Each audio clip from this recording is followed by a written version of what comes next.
L-E-R. Les enfants de la radio. L'opéra a été créé par Jean Nouvel. Qu'a-t-il voulu faire pour donner à cet opéra une chose de spécial? Lisa Picard, responsable du développement culturel de l'opéra. Donc ce qui va être particulier à Jean Nouvel, c'est qu'il n'a pas souhaité non plus effacer complètement l'architecture du 19e siècle, l'architecture néoclassique, et il a essayé d'intégrer l'architecture contemporaine à l'architecture classique qui était là auparavant. Quelle idée Jean Nouvel a-t-il eu pour agrandir l'opéra? Le défi de Jean Nouvel quand il a rénové l'opéra, c'était de l'agrandir dans un espace en centre-ville où on n'avait pas de place du coup pour agrandir les bâtiments sur les côtés. Et du coup, l'astuce, ça a été de creuser sous terre. Donc on a 5 étages sous terre et 12 étages au-dessus du rez-de-chaussée. Donc ça fait 18 étages au total, puisque si vous avez vu en arrivant le dôme de l'opéra, c'est aussi une partie qui a été complètement rajoutée par-dessus. On descend les escaliers. Lisa nous emmène au moins 5 dans la grande salle de répétition. Moins 5 dans la grande salle de répétition.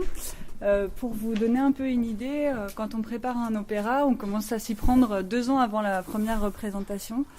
Et en fait, dans cette salle, c'est l'endroit où, après avoir appris leur partie, les chanteurs viennent pour répéter en étant dans les conditions de la scène, puisque cette salle fait 450 mètres carrés, comme la grande scène de la salle de spectacle.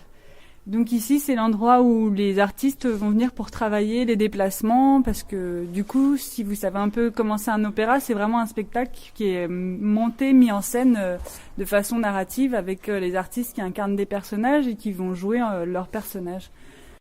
Est-ce que c'est possible d'emmener les décors dans la salle de répétition en -5?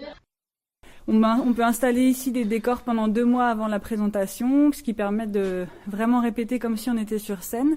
Les décors sont fabriqués à Vénissieux, comme vous le savez peut-être. L-E-R. Les enfants de la radio. Et du coup, ils sont amenés ici en camion. Et en fait, voilà, ce monte-charge énorme, il permet de faire rentrer un camion entier et de descendre les décors ici, sans du coup les démonter complètement. Donc, et ensuite, entre 10 et 15 jours avant la première, on remet les décors dans le monte-charge et on les monte au +3 sur la scène. Que vous voyez derrière vous, les panneaux métalliques, c'est des panneaux qui sont remplis de laine de roche. Donc c'est une mousse absorbante qui permet d'absorber le son et d'éviter qu'il y ait de l'écho. Vous voyez, on est dans une salle immense et il n'y a pas d'écho quand je parle. Ça fait pas du tout gymnase. Et ces panneaux peuvent aussi être retournés. De l'autre côté, il y a des miroirs. Donc, ce qui permet, quand, par exemple, pour des danseurs, de travailler la chorégraphie en se voyant. L-E-R. Les enfants de la radio.